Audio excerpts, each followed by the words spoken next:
Good afternoon. Welcome to this video conference on After Proposition 58, What Next for Bilingual Education in California. The passage of Proposition 58 last November potentially ushers in a new era in language instruction in California after nearly 2 decades of restrictions imposed by Prop 227, approved by California voters in 1998. EdSource is very pleased to host this discussion in partnership with Education Trust West. I'm pleased to welcome Ryan Smith, Executive Director of Ed Trust West. We're neighbors here in Oakland. Absolutely. And we're thrilled to do this with you, Ryan. I'm also very pleased to welcome a panel of extremely distinguished education leaders who've been very involved on this issue for many years. In addition to Ryan from Los Angeles, very pleased to welcome Patricia Gandara, who's research professor at UCLA's Graduate School of Education and co-director of UCLA's Civil Rights Project. Also on the panel from the Bay Area, Claude Goldenberg, professor of education from Stanford University, one of the leading experts in the country on bilingual education. We're thrilled to have Natalie Tran, who's a professor of educational leadership at Cal State Fullerton and also director of the National Resource Center for Asian Languages. Finally, Shilonin Cruz Gonzalez, who is president of Californians Together and a school board member at Azusa Unified School District, so is involved at the ground level on trying to get some of these programs involved. Thank you all for participating. We're going to try to squeeze in a lot in an hour. We may not get to all the questions and all the answers, but we definitely see this as a beginning discussion, not the end of the discussion. As I'm sure many of you know who're joining us on this video conference, Prop 58 goes into effect in July. So for once, there is some planning time.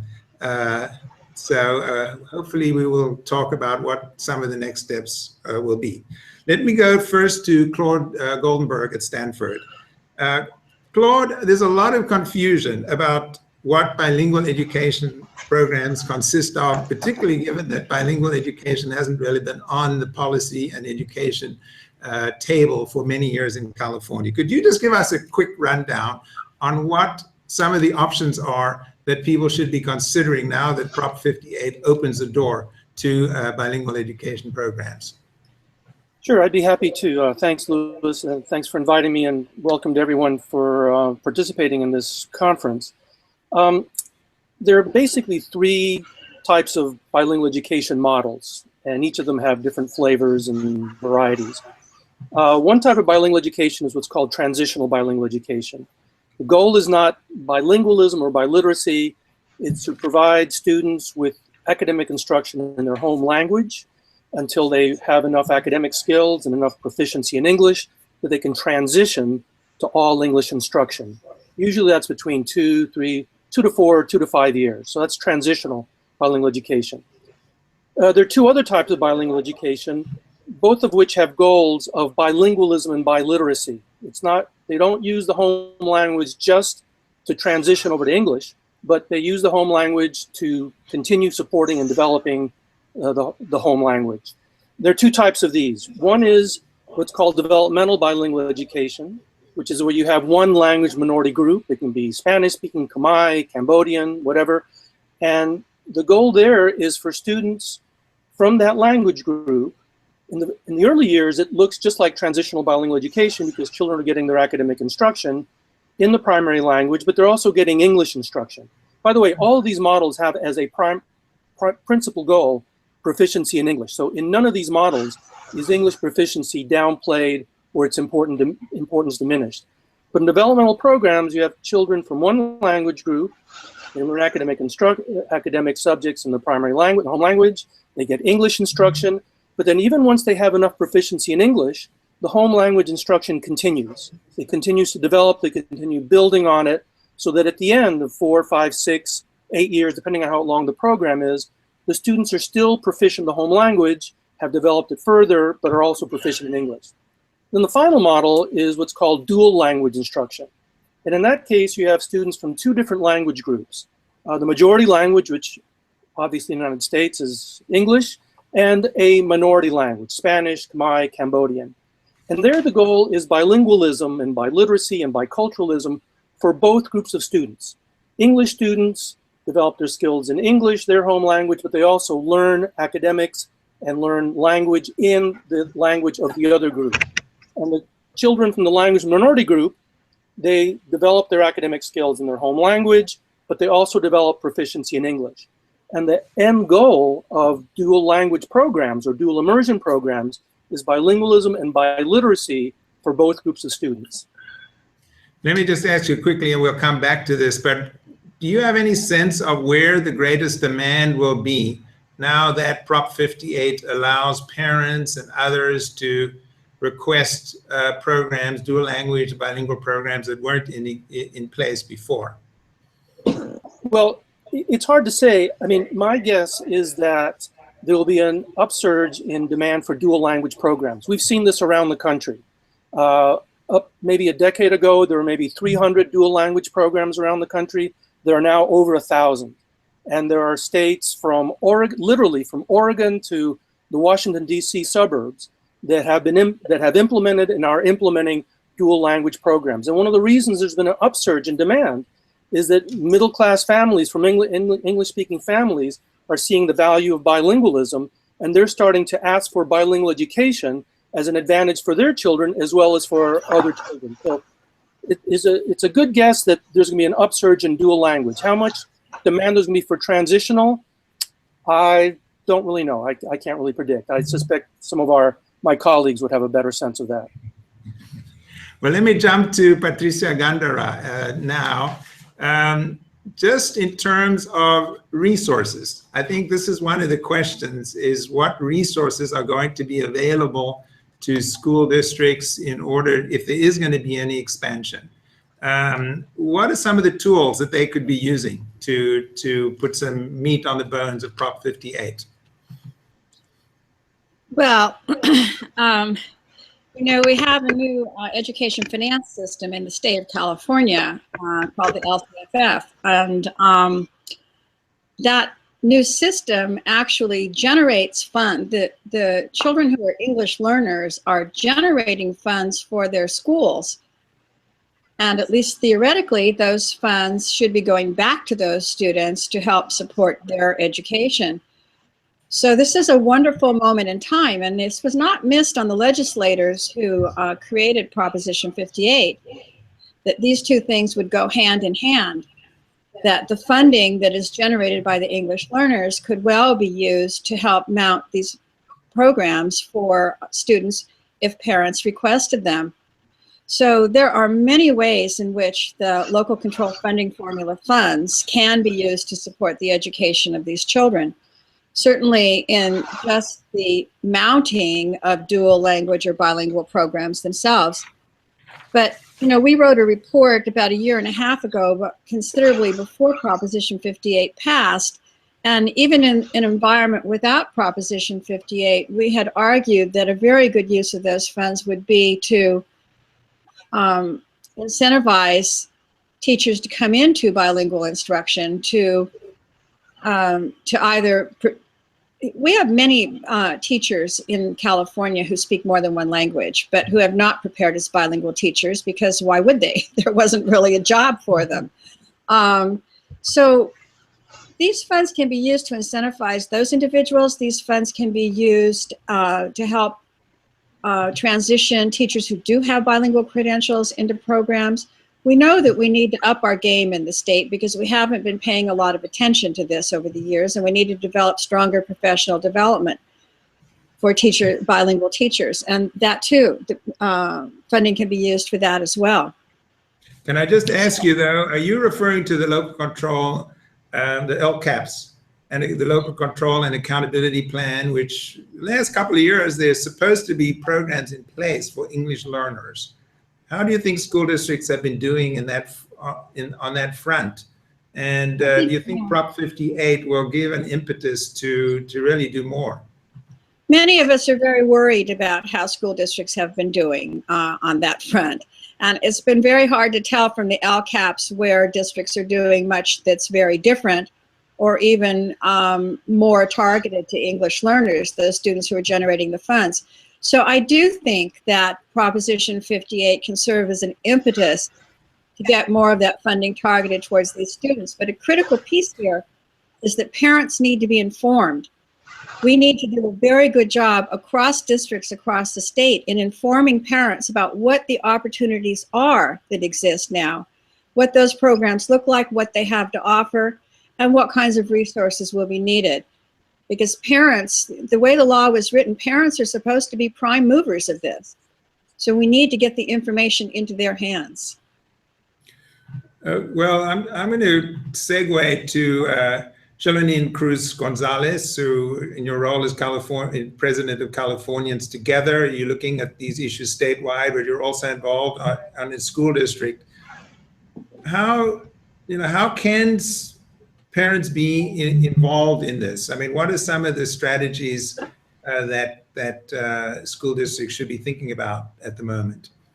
So thanks for asking me that question. And actually, I want to backtrack a little bit, and I just wanted to talk about the LCAP because, so for example, in our school district, 2 years ago, actually in the initial LCAP, we designated money to expand a dual immersion program that we have at this point. And so we took a full year to plan that out and didn't implement until the next year, expanding that dual immersion program and even bringing it down to preschool and transitional kindergarten. So that's an example of a district using these monies wisely to bring in those kind of programs. In terms of parents, and to highlight what we had to do, so our administrative staff had 6 community meetings at different school sites and invited parents to come in to educate them on dual immersion and the benefits of the program and what they would get in the program. So there's a lot of education that needs to happen with your parents. So we did community meetings. Another way to think about where you can reach parents, especially the English learner parents, is when they come, when they initially enroll into your school district, your district has a one-on-one interaction with them to determine where you're going to place, what kind of program you're going to place your student in, and that's a great place one-on-one to be able to work with those parents in helping them decide what approach they would like to, what kind of program they'd like to put their student in. I know, Ryan, you're going to have more to say about the parents and community input, but I wanted to go to Natalie Tran. I think, obviously, as we all know, most English learners in California are Spanish speaking or have Spanish in their home environments. But there are many other students around the state who speak other languages. And Natalie, I'm wondering if you feel that those students have gotten short shrift in the discussion, and what do we need to do to be making sure that students who speak languages other than Spanish are benefiting from Prop 58? Thank you for asking that question. I think it's an important question as we think about the demographics, of our state, right? We currently, we have a variety of languages, not only bilingual education programs, but also dual language immersion programs. So for an example, you will see a growing of Vietnamese dual language immersion programs that are popping up not only in California, but also other states as well. To answer your questions, I think that, these other languages, especially less commonly taught languages, need to be at the conversation in framing the policy, in developing the framework. The entities who support these languages, it's important to be able to accurately capture the landscape, the needs and the opportunities that reflect these communities or the schools that serve the students. I think we can use this information to guide us in the implementation of these policies. Lack of input from key stakeholders that represent the less commonly taught languages, what you do is you have this issue of not only compounding the problems, but I see that to a certain extent, contribute to some of the issues around the lack of instructional resources, the lack of teacher preparation, and the lack of parental and community engagement. Louis, can I throw in something before we move to the next topic? The question of resources is so important, which we'll get to, I know, but the question you asked was what new opportunities are opened up? And I think one useful way of thinking about the opportunities that are opened up is that basically Prop 58 will take the handcuffs off of educators who were really severely restricted in the language they could use for educating children. And everything that Shilin talked about, informing parents, what Natalie talked about, also informing communities, involving other languages, all of that will be facilitated by this removing of the shackles that were on educators for the past 20 years. The question that I think you raised, which is really important, is will educators take advantage of these opportunities, and how will they take advantage of these opportunities? And will transitional programs come online? We'll do a language program. But it's clear that the opportunity is going to be there because of this removing the bindings that we were operating under for the past 2 decades. Ryan Smith, any comments on this? How do you feel about the potential here to really open the doors now to a different way of reaching English learners in California and working on multilingualism? Yeah, is another goal. Well, I think Claude talked about removing the shackles, and I think that's really powerful in a state like California, where over 1 in 5 students are English learners, and we know that the racial and economic achievement gaps pale in comparison to the English learner gap. And in our current trajectory, in order for all English learners to meet or exceed math standards, it would take the year 2103. So this is really a call to action. It's exciting that we're having discussion and talking about that. But there's some things we should talk about. One, we definitely have to engage families in this. I think Shirley brought up a really good point about not only the way we communicate with families, but really thinking about the LCAP. The LCAP process has been variable, and our research has shown some places have done a fantastic job in thinking about engaging parents. Some have not done such a great job. Some have thought about bilingual programs as a way to support students. Others have thought about, well, maybe we just hire multilingual staff. I think we should think differently about the way we're approaching this issue. But I also think there's some practical things we as advocates and families can do. One, we know that the state board is going to be looking at the guidelines around Prop 58. I think we need to continue to stay tuned with that. Most districts are looking at their LCAPs right now, and if we're going to either keep some of our bilingual programs that we currently have, or if we're going to expand bilingual programs, you're going to have to think about the resources and get involved right now. And I think we have to think about programs like the State Seal of Biliteracy and other approaches that really encourage families to get involved. Lastly, groups like CABE and Californians Together have done a fantastic job in advocating for Prop 58. Now they're doing a fantastic job in really thinking about how do you get people involved in the implementation. So they're doing a series of convenings and conferences to get educators and families really connected on what's the next step for Prop 58. And I think we need to do a good job actually getting that in the hands of educators and families as we move forward. I just wanted to ask a question, and I think I'm going to go to Shilin in on this. The pace. I mean, Prop 58 goes into effect in July. Should school districts be thinking, okay, what programs can we get in place by next fall? I mean, is there actually enough time to get things going? Should this be with all deliberate speed? Should it be faster? Should it be slower? Given that I think the goal of everybody is to make this work. So Shilin, Cruz Gonzalez, any thoughts on that? So I think I sort of touched on it earlier when I talked about how when we initially decided to expand our dual immersion programs in our district, we passed our LCAP 1 year. We actually took a whole year of planning before we implemented a single classroom. And so at this point, if people haven't started planning, really you're thinking about if you want to put in high quality programs, you should be thinking about putting programs in for the 2018 to 2019 year. So CAVE has put out a great 2-page flyer about steps to implementation for Prop 58. And the first thing they say is you should take at least a full year to plan implementation. Any other comment, or anybody else on the panel would like to comment on the pace here? Well, clearly it's going to depend on where districts are or where schools are. Some schools may already be in the process of doing this and would be able to do it more quickly.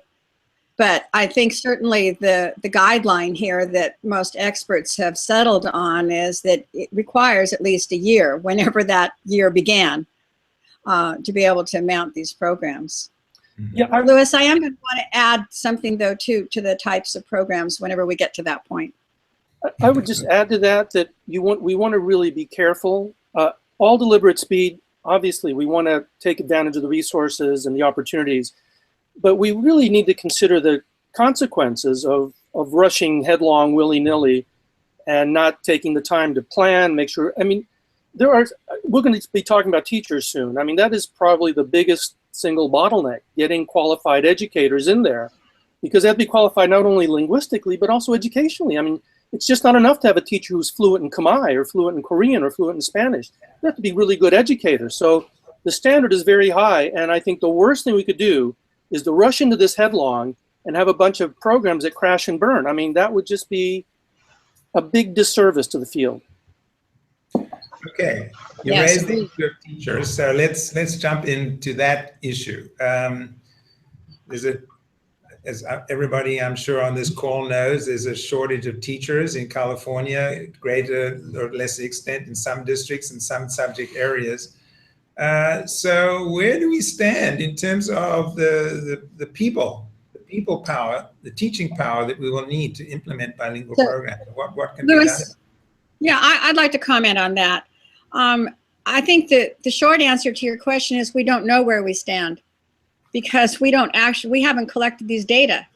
We really don't know how many bilingual teachers we have in various places who are prepared and ready to undertake a program.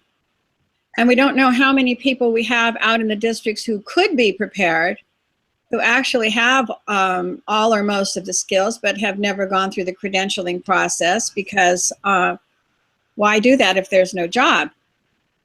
So I think that we immediately need a census in this state. We need to find out how many people are out there that are partially qualified, could be qualified, are qualified, and how many of them would be interested, because just being qualified doesn't even mean that you're actually interested in doing this.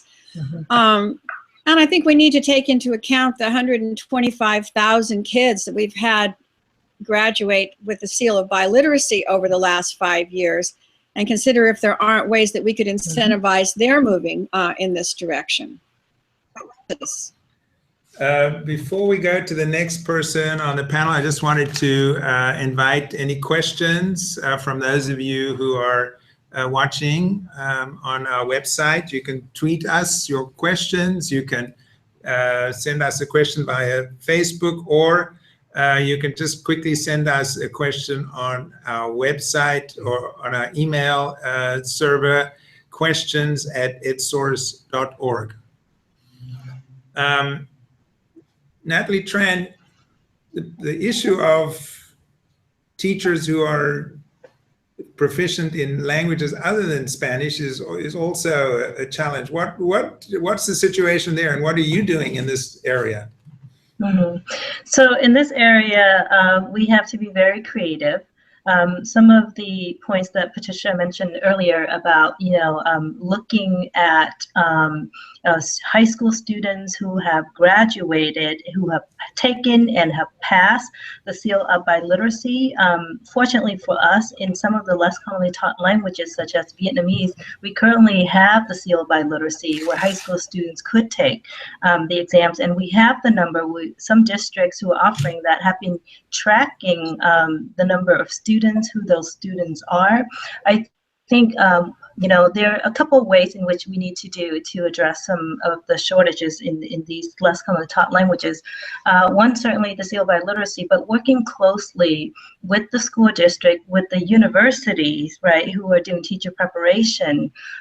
So imagine this: if we could go in and identify the number of students during their high school years who have passed those the seal by literacy, encourage them, recruit them to enroll them in our world language undergraduate programs, right, that are offered at the university, and then lead them into the pipeline of teacher education, right, and they can do student teaching and that type of partnership, and then, returning into those school districts. So I think there needs to be a tight partnership.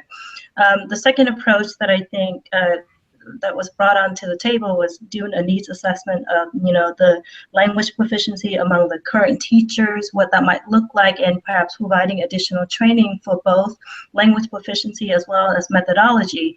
For a teacher teaching math who may be proficient in Korean, in Japanese, in Chinese, and now asking them to teach those languages, very different, right? They have different needs, different skill sets. But the last piece that I want to add that have not been brought up in this conversation is the role of the community language schools that are currently available in these communities. So these are the Saturdays and Sunday school language classes that have been offered to heritage language learners. They have been doing this for decades, right? So the teachers who teach these programs, like Vietnamese, yes. So the teachers who teach these programs are mostly volunteers, right? So the interest there, the language proficiency, there's variability. But imagine if we can tap into this pool of potential candidates and recruit them into whether our teacher preparation program of some sort. I think that is another point. And not only that, as we think about resources, which we talked about earlier, within the heritage language school communities, there are a lot of resources, content experts, right, that we can turn to. And I feel like we have not fully tapped into the funds of knowledge that are available in these communities, and we have not had strong partnerships with these communities. So as we think about teacher preparation resources, I think we need to keep an open mind about how we can engage with our community language schools.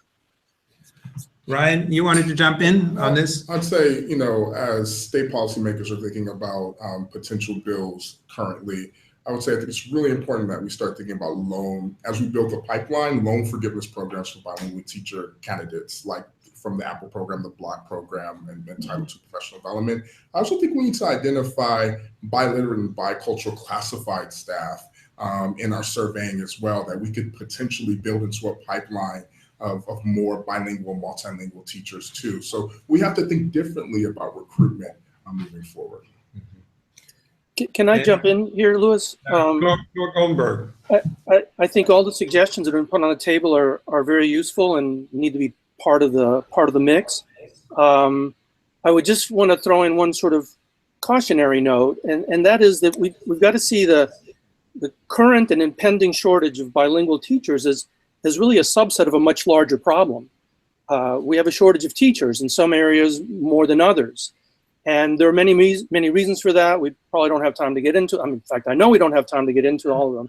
But there are all sorts of issues having to do with the attractiveness of teaching conditions, the remuneration, the satisfaction that people get from being teaching has become a very difficult and frankly not very attractive professional option for many of our most talented young people, whether they're potential bilingual teachers or potential math teachers or potential any kind of teacher. So we have to see this really in a much larger context, other than just the shortage of bilingual teachers. I don't want to overcomplicate things, but I just think we need to be mindful of sort of the larger policy and professional context in which we operate. So the need for incentives, which is what Brian was getting at, I think it is extremely important. We also have to work with CTA. CTA and bilingual education have had a rather complex relationship, as you probably know, over the years. Yet CTA put in $500,000 to support Prop 58. Senator Lara met with the CTA and the CTA president and got their buy-in when they decided to do this. I was reminded about this by Elizabeth Jimenez, Ryan, one of your many fans who sends her regards, CTA played really a pivotal role. And it's very important to work with the teachers' organizations because they obviously have some skin in the game. And there are some issues having to do with providing incentives to some teachers and not to others, even though from a larger policy perspective, there's merit in that, there's value in doing that. We have to keep the entire teaching profession in mind as we move forward in this particular field. You know, I would really agree very much that with Claude that we need to look at this broadly as a problem of shortages of teachers overall, and that's complicated even further by the fact that oftentimes the young people who are bilingual are coming from immigrant homes, and they're the first in their family to get a college degree, and it's sometimes, unfortunately, disappointing to the parents if they're going to go into teaching as opposed to into engineering or something that the parents see as being higher paying or more prestigious. So we need to attack this very widely, knowing that in fact, a good portion of the individuals who we would target are coming from a situation which complicates it even more. Shilanin, I think you mentioned that your district is doing some innovative work in terms of trying to identify teachers, bilingual teachers. Well, so the point I wanted to make, so in my area, I think in LA County, we actually have a lot of bilingual teachers, or teachers with bilingual credentials not using them. I think somebody from UTLA told me that LA Unified has 7,000 teachers with bilingual certification, and only a couple hundred are actually using it. I can't give you the numbers in my district offhand, but needs to say we do have quite a few. The thing is, when you tap those teachers, it's a process.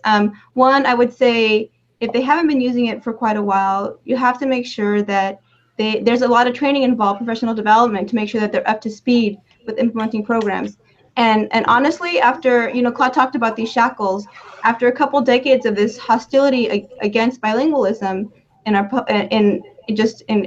public opinion, there's a lot of skepticism with some of these teachers about the value of these programs, especially when you talk about like a dual immersion program, and if you're going to go in full in 90% Spanish in kindergarten, and there's a lot of work you have to do with teachers to build that buy-in.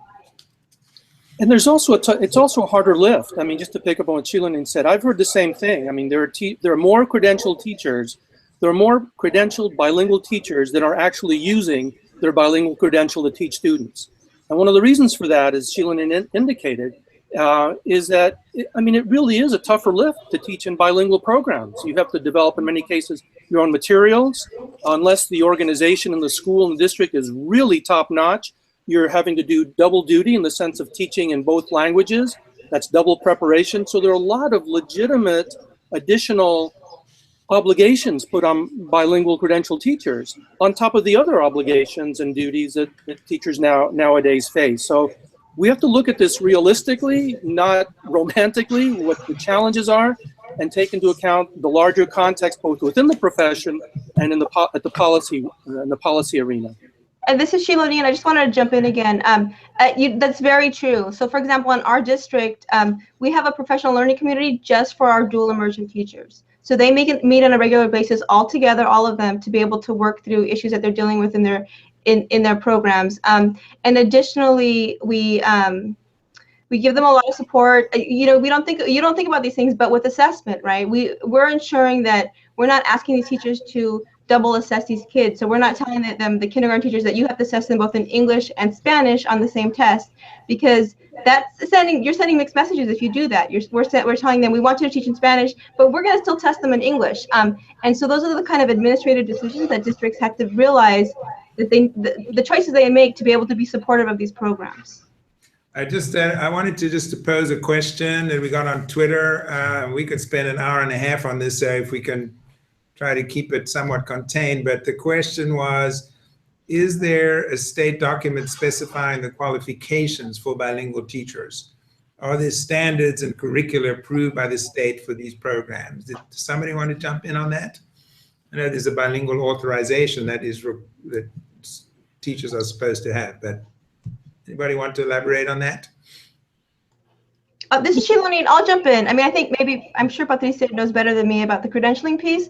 So from my understanding, in terms of, I'll talk about the curriculum piece. That's really a district-driven decision, especially under local control funding formula now.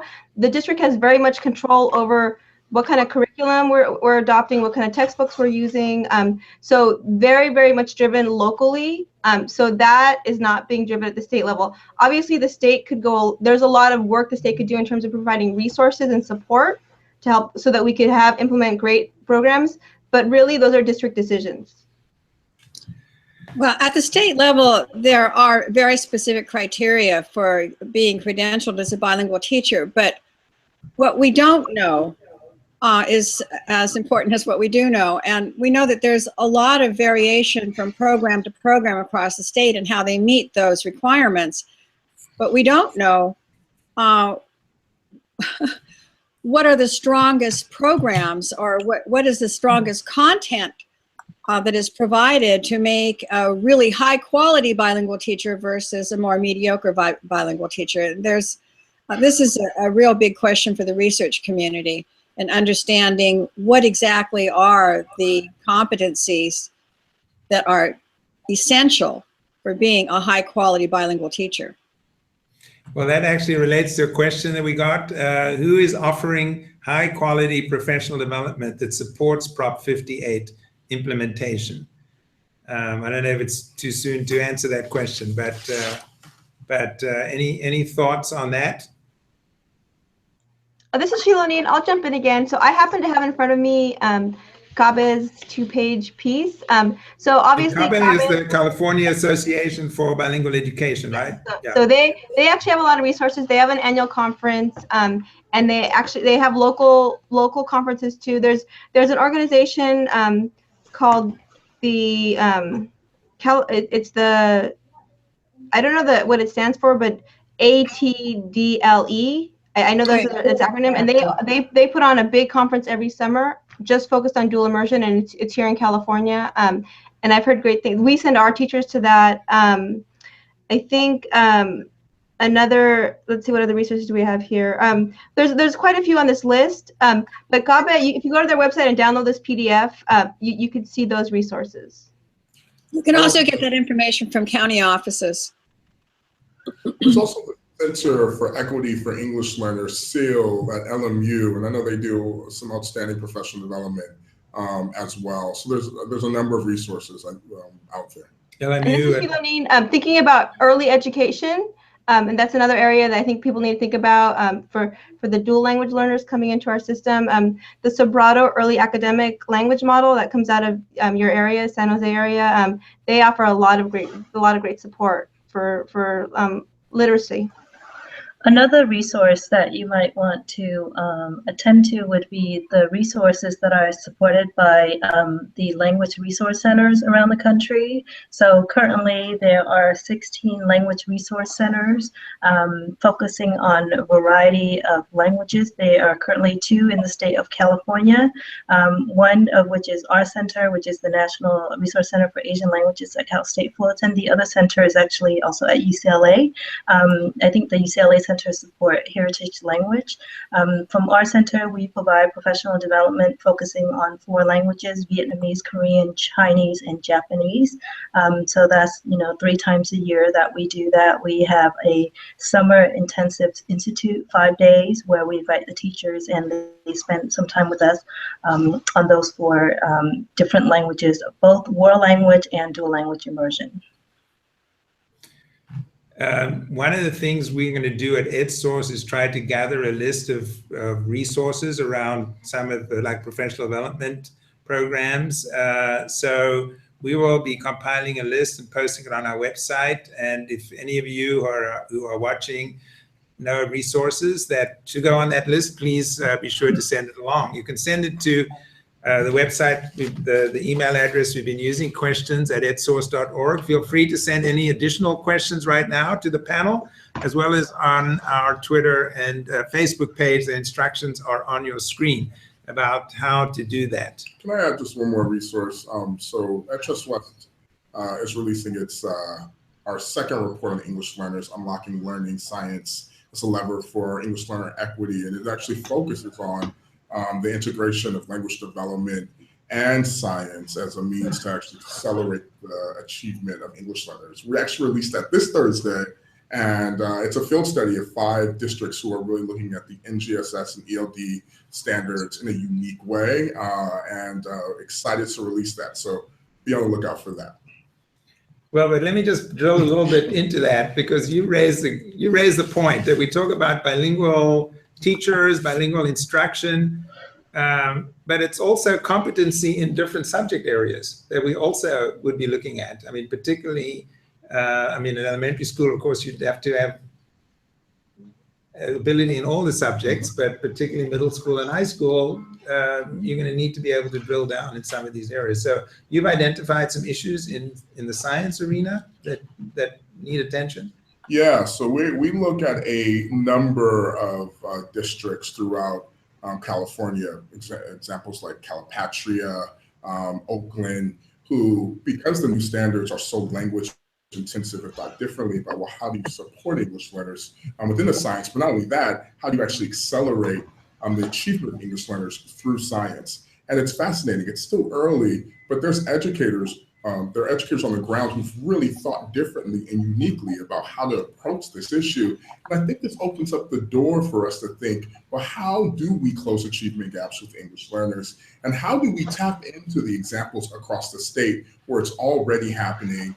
And to the point about resources, how do we scale the best practices that we're seeing? So this provides a unique snapshot of what's happening now in California that I think people will be excited about. So my staff's going to kill me, but here's the cover, and I'm not supposed to show it to anybody, but we're really excited to release it, and we'll have it on our website available this week.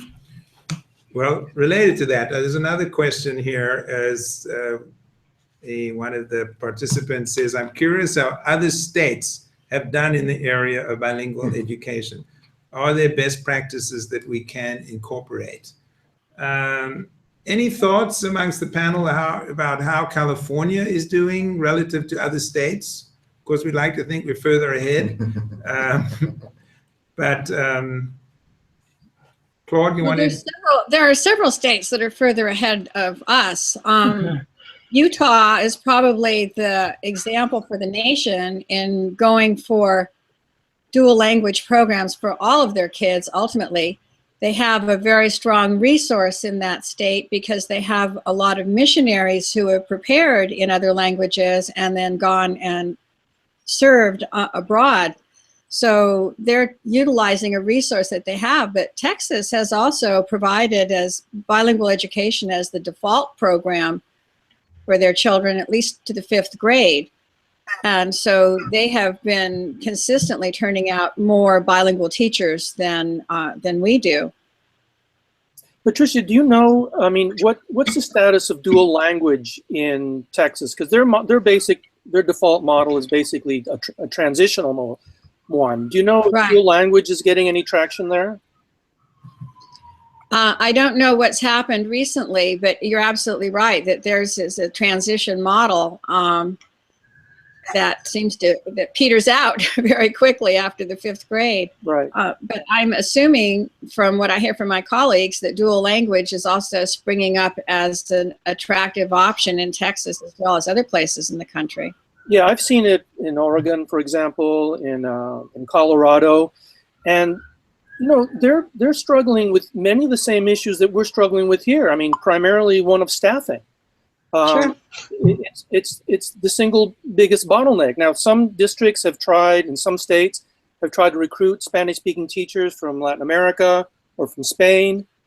That has some pros and some cons. Their linguistic skills are, you know, beyond reproach, obviously, but they speak a different version of Spanish, you know, different variety.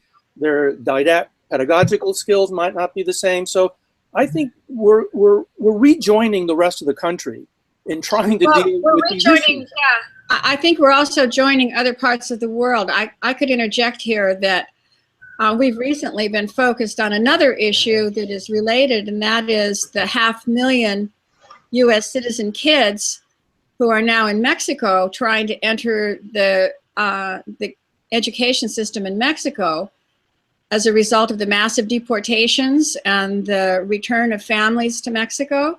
Mm-hmm. So we have 500,000 kids in Mexico who've been educated primarily in English, and the schools there have no idea what to do with these children.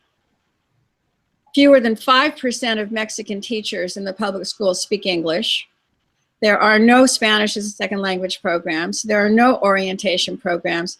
And so there's a growing interest in doing some kinds of binational training of teachers and allowing each side to contribute their skills, linguistic and otherwise, to developing cadres of binational teachers.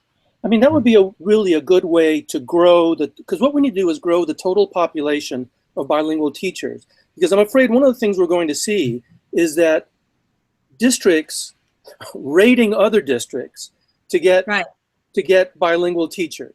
And that's a zero-sum game, right? That is, taking it out of one pocket and putting it in the other.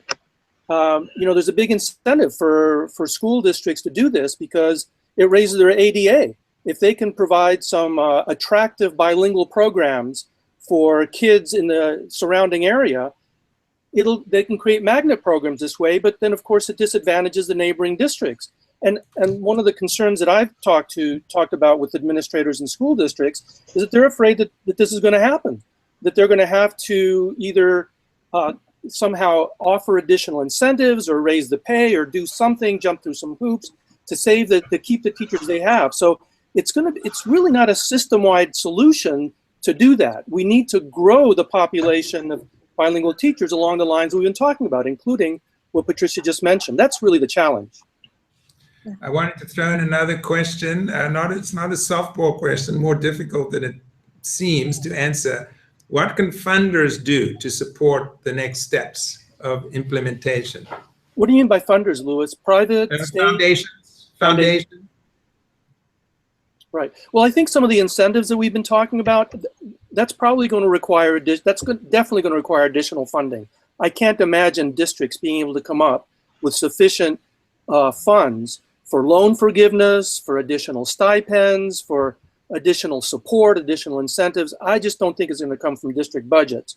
So unless it comes from government sources, state, federal, good luck with the federal, I think foundations are going to have to step up and do it, and they can do it on a number of bases. Some foundations fund public interest projects. Other foundations fund research. This would be a great opportunity for doing some research at a foundation like W.T. Grant or Spencer Foundation. They want to fund activities and projects that'll yield some knowledge about what works and what doesn't. Others, the community development foundations, they want to just support good works. So from both sides, from the public interest foundations and from the research-oriented foundations, I think there's going to be some opportunities here to support some very worthwhile activities in terms of increasing our pool of bilingual teachers and the other resources that are going to be needed to make these programs successful. Well, I would wholeheartedly agree about the research area. There are many questions that we have unanswered that would help us to provide stronger programs. I do worry about philanthropy funding incentives, however, or stipends or this sort of thing, because they generally have a fixed time period in which they're willing to do this. And then you're left holding the bag at the end of that time period. I'm hoping that the state will move in on this and begin to create some kind of legislation to help support these activities. Yeah, I would completely agree with that. Yeah. And this is Shilonine. Just quickly, I think a great place to think about investing is community and parent engagement. So I think, Ryan, are we on the same page, Ryan? So I think, I'll give you an example. Several years ago, when LCFF first came about, Californians Together, GABIS, CRLA, and a couple other organizations worked together and developed a training. And we went around and trained people to train DLACs, DLAC members, DLAC presidents. And it was a huge lift to do all that work just to prepare the training materials and then to go out and train them. And it was a one-shot deal because that's all the funding we had for it. But this community parent engagement is an ongoing piece. And building quality engagement takes a lot of resources. I also, The District English Learner Advisory Council, correct, Shinalee? Yeah. I'm sorry, what did you say? Brian? Yeah. Just explaining DLAC. Yeah, to build Oh, sorry. on I'm sorry. I'm sorry. I'm throwing out lingo. Oh, don't worry about it. We all, the acronym soup, we're very good at it in education. So I agree here. Oftentimes we pass something like Prop 58 and shake our hands and go, wow, we did that, without really focusing on implementation. So, and I think funders sometimes forget how much it takes to move the needle from policy to practice. So investing in professional development, but definitely investing in community engagement, understanding of the importance of these issues and how we need to take time to plan is going to be important. So I hope that's key. And I think to Patricia's point, the research piece is also just really important. We still need to know more about how we can support EL students. So this may be a great opportunity to re-up the investment in the research area of this field. Can I just add one piece relating to that? I wonder if, for our community, if this would be an opportunity for us to think about integrating whether it's literacy or language development into other content areas. I know this topic came up. I think you mentioned, Ryan, you mentioned science as an example. What if we were to do that with other content areas such as mathematics, technology, and making that more intentional, less discrete, blurring the lines a little bit. So, I mean, how do we integrate, literacy with science development? How do we integrate some of those skills? So I'm thinking of sort of like thinking aloud here, actually. What are some ways in which we can pursue, right, those funding opportunities that we haven't thought about within, the language community? Oh, thank you for that. I'm also watching the time. We have about 10 minutes, and I did want to get into two key issues. One issue we haven't addressed directly, the word has come up several times in the discussion, quality. This was one of the critiques of bilingual education, weren't effective, wasn't the research to support programs along these lines. How do we move, and I know Claude Goldberg, you've thought a lot about this. What goes into a high quality bilingual education program? And I know you've probably taught courses on this. I'm asking you just to give us a snapshot as to how we should be thinking about this. Well, I'm glad you raised the question, Louis, for a number of reasons. The most important one is that in the education of language minority students or English learners, language is important, but it's not the only thing. And for too long, the only thing we focused on was language of instruction. And belatedly, over the past 10, 15 years, we've come to the realization that lots of other things have got to be in place, such as community involvement, such as quality teaching, such as well-structured, implemented, evaluated programs, regardless of the language of instruction. So the foundation for effective education for language minority kids is effective teaching, effective education.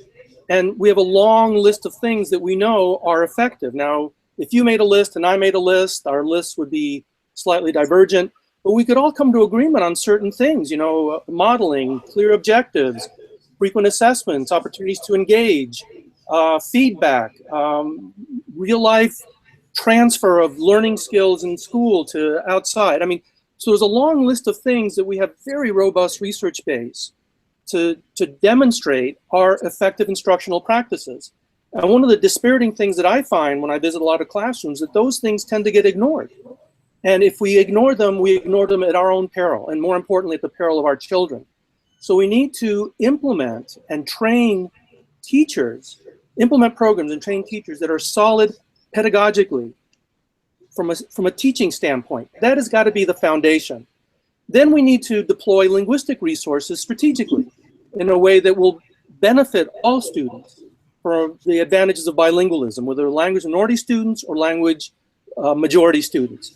And I think the best way to do that is to develop something like dual language programs. I mean, transitional programs, I have no argument against them, but they're really not that effective in comparison to programs that really try to promote bilingualism and biliteracy.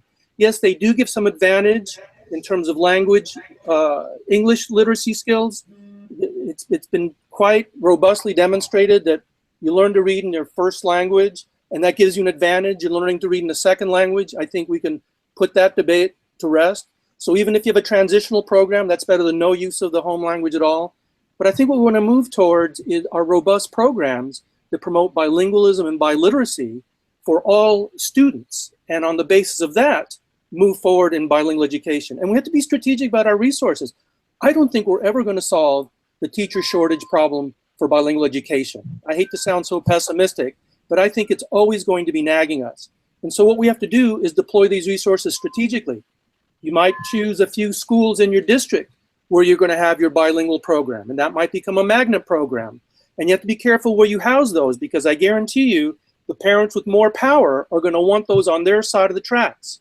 And we have to resist the temptation to allow those political pressures to determine where schools end up. We may not be able to staff a bilingual program in every school. In fact, I'm quite sure we won't be able to, but we can do it in every district, and we can do it in a way that's strategic and advantages the most children possible. So those are kind of the large considerations that I think would be foundational. You're getting at something that I wanted to comment on before we ended this program, and that was that at the very beginning, we started with the definition of different kinds of programs serving these children. And what we didn't talk about there was what do those different programs yield? And they don't all yield the same kinds of outcomes. And I would just like to make the point that with dual immersion programs, where we have children who are native English speakers as well as children who are speakers of other languages, that also introduces the possibility of desegregating our kids. Because we know that when we look at the broader picture, poverty and isolation are two of the most critical variables in determining how children are going to do in school. So it isn't just teaching, it's also the context in which the children are being taught. So bilingual programs, as Claude points out, provide literacy, and we know that literacy in both languages is where the real payoff is for young people down the line. They will indeed actually make more money in the labor market. They will indeed have more opportunities, and there's a strong association between dual literacy and going to college, and for Latino students, going to four-year colleges. So these programs yield different kinds of outcomes for the students who are in them. I wanted to just put one other issue on the table. We're wrapping up very shortly, but we've been going on the assumption that California has crossed this Rubicon.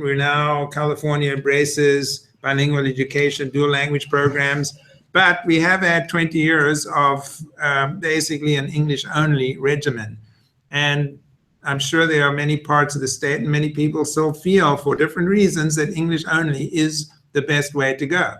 To what extent are you anticipating resistance, or are you seeing, or resistance puts a negative slant on it? Some people legitimately want their kids to learn English, not that interested in them retaining their language. Others feel differently. But are you seeing, how much resistance are you seeing, or do you anticipate seeing to this new direction we're going in? Maybe I'll just shove in. Do you want to just jump in on that? Sure, I'll jump in. So I think, I mean, I feel very positive, and I feel, you know, Prop 58 passed with over 70%. I mean, that's unheard of on a state initiative.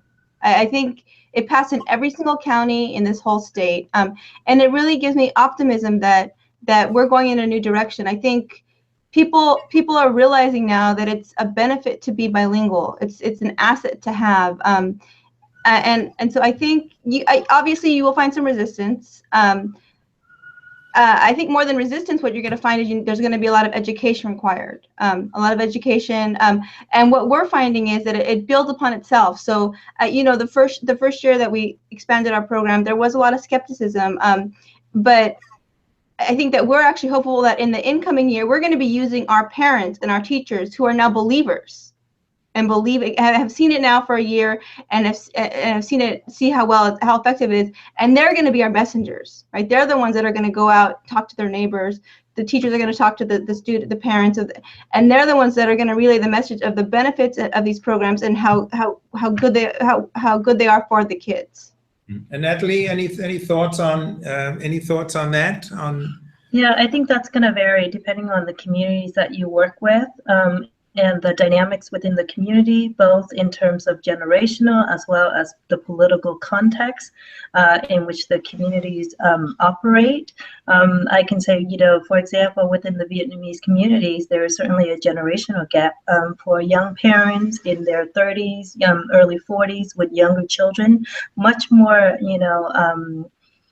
embracing, biliteracy, bilingual education for our older generation or, new immigrants, joining the community. Those sentiments may differ, and that's not necessarily, I think to say that is because of the lack of information or lack of education, that's probably oversimplifying the problem. Sometimes those sentiments are as the result of, the political context in which those communities sit, in. And so I think we have a lot of work to do, which remind me of the conversation about, engaging our parents and our community, right? And perhaps we need to use different strategies when we're engaging in different constituent, different stakeholders within the community. I know that is the case for our Vietnamese community. Well, thank you. And we've unfortunately come to the end of our hour discussion. I did want to ask Ryan to kind of give us his last thoughts, but maybe I'll just throw this question, a question we got from one of the participants. How can districts meet the interest from parents who have children in schools right now, especially given that programs take time to plan and develop? What should people now be doing over the next few months? Yeah, I think that's a good way to end this. I think as we began talking about what we could be doing around Prop 58 now, it's really think about how do we do this locally? And we need to think of parents as co-educators in the programs that we're developing. So this is going to take partnerships. If we're ever going to close achievement and opportunity gaps for these students, we have to engage families, we have to engage businesses, we have to engage educators. We have to think differently about the pipeline, and it's going to be a community effort. So it's good. We have to continue conversations like this, Louis. So hopefully this isn't the last one, but hopefully the call to action is moving the ball forward for English learners, and I think we're off to a good start. Thank you. And we have the sirens from downtown Oakland bringing our discussion to a close. I want to thank our panelists for a really exciting discussion and initial discussion. I just feel very enthused about California being on the brink of this rather remarkable transformation that I think many people never expected would happen. But now the issue is how to make it work. And I know all of you who've been participating, you are all working in the trenches, and we really look forward to staying in touch with you and having more discussions along these lines. So thank you very much for joining us. Thank you. Good afternoon. Thank you for organizing. Thank you. Thank you.